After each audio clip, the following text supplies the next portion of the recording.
Well, it wasn't actually that quick that my dad did pass away. When we left the room, all the family were out except my mum, who wanted to be there till my dad basically couldn't take any more. But like I say, we had had enough as a family, and we couldn't obviously take any more, seeing the way that my dad was. So we actually all headed down as a family back down to Dumfries, and then we all went our separate ways. Because unfortunately, as far as I was concerned, that was my dad gone then. I didn't want the final phone call to say that he'd actually had his last breath. We knew it was coming, unfortunately.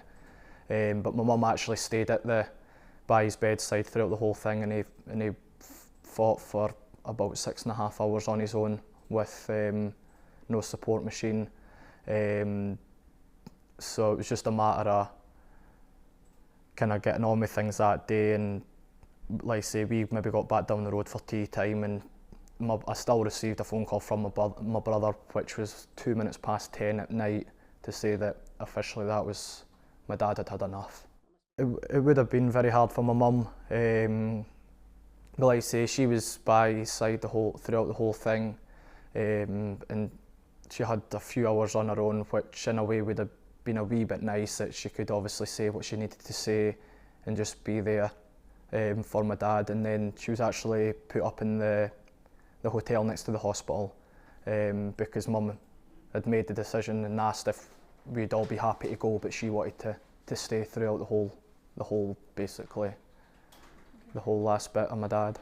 And how did you yourself cope once your father had died? At the time, it was just a matter, I just kept myself to myself. The next couple of days, obviously, we did spend a lot of time at my mum's house and at my grandparents' house, just trying to be there for each other.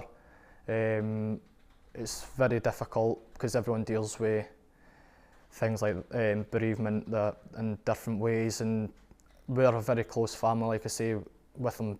We all felt that it wasn't just a dad, it was a friend we were losing, so it was very difficult. But it was just a matter of being there for each other when we could. But we did spend a bit of time on our own as well, just at our own houses, and try to deal with things ourselves.